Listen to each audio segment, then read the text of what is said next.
Welcome to this explainer. Today, we are unpacking a survival guide that is entirely focused on helping you not just survive, but actively thrive at your modern desk job.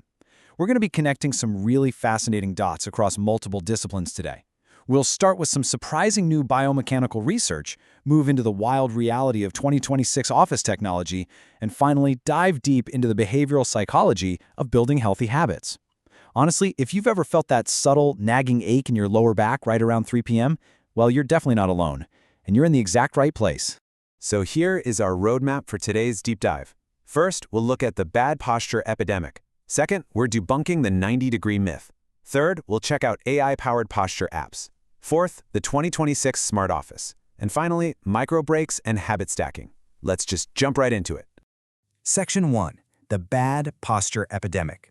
Okay, let's address the universal pain point of desk work head-on and really understand the sheer scale of the problem we're dealing with.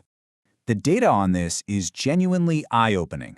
A recent study highlighted in Nature Scientific Reports found that a staggering 80.81% of office workers experience work-related musculoskeletal disorders.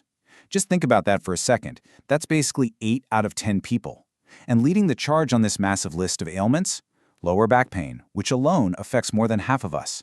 The reality is, the modern desk job is literally reshaping our bodies, and unfortunately, it's not for the better. So to see if you're falling victim to this epidemic, orthopedic experts actually recommend a really simple 30-second assessment called the wall test.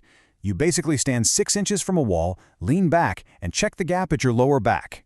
I want you to mentally perform this test right now. Are you showing signs of a hunchback? Or maybe you've got that dreaded tech neck. You know, that forward head carriage. It's definitely not a great look, but it is so much worse for your spine. That forward head posture places up to 60 pounds of pressure on cervical vertebrae that were designed to hold just 10 to 12 pounds.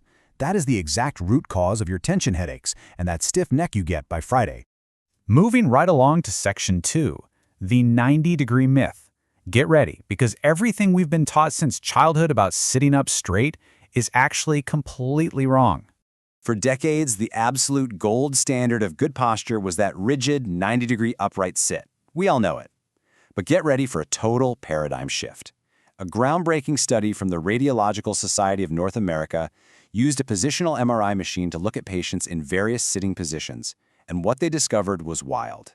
Sitting in a relaxed 135-degree reclined posture is actually the single best biomechanical position for your spine. Yep, 135 degrees.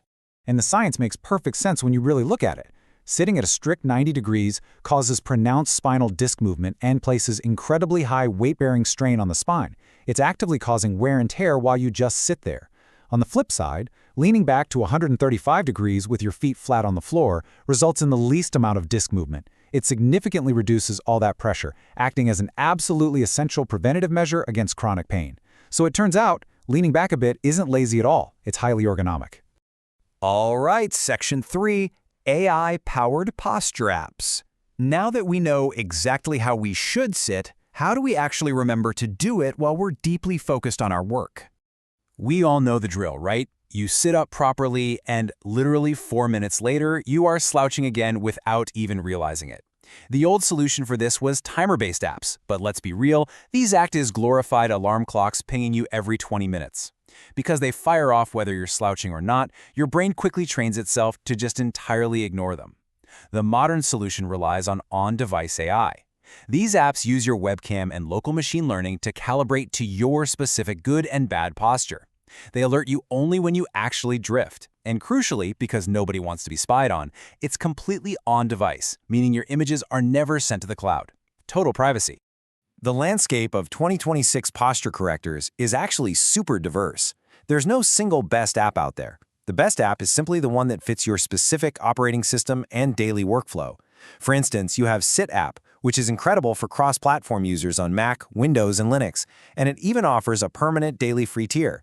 Then there's Blink, which expands into an all-around digital wellness bundle by actually tracking your blink rate and hydration levels. Or Zen, which is super cool because it integrates with AirPods and works across both your desktop and mobile devices.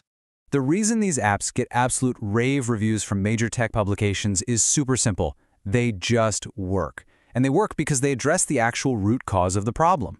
As the research notes, awareness-based interventions are highly effective because the core issue with our slouching isn't a lack of physical strength, it's just a lack of attention. We get totally absorbed in our work. By outsourcing that attention to a private AI, your back doesn't have to do all the remembering on its own.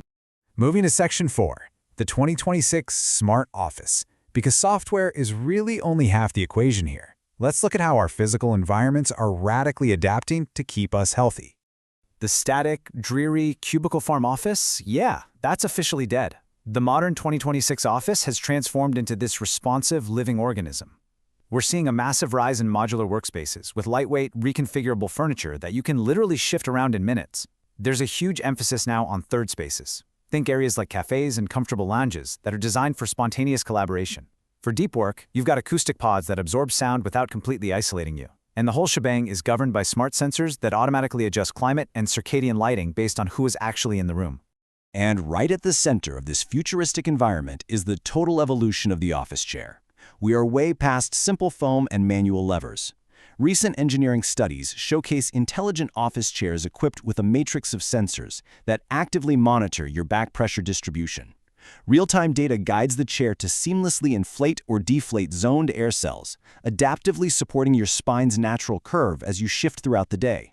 And studies using muscle activity sensors proved that this smart mechanism significantly delays muscle fatigue in your lower back. It's like having a chair that breathes with you. Okay, our final section, Part 5, Micro Breaks and Habit Stacking. Because honestly, we can have the best tech and the fanciest furniture in the world, but none of it matters if you don't change your daily behavior. To truly thrive, you absolutely need to incorporate micro breaks into your day. Spontaneous pauses lasting from anywhere between 30 seconds to 5 minutes that refresh your mind and relieve physical strain. The absolute best way to guarantee you actually take them is through a brilliant concept called habit stacking. This takes advantage of a biological process called synaptic pruning. Basically, your brain prunes away unused neural connections and reinforces the ones you use daily. Habit stacking lets you piggyback on those existing rock-solid neural pathways. Treat this simple formula as a psychological cheat code for your workday. Rather than trying to rely on sheer, exhausting willpower to remember to stretch or rest your eyes, you link it. After I do my current habit, I will do my new habit. Because your brain already automatically executes the current habit without you even thinking about it, it serves as the perfect, effortless trigger for the new behavior you're trying to build. So the crucial point here is making the cue highly specific. If you just tell yourself, I'm going to take more breaks, it's way too vague, you just won't do it.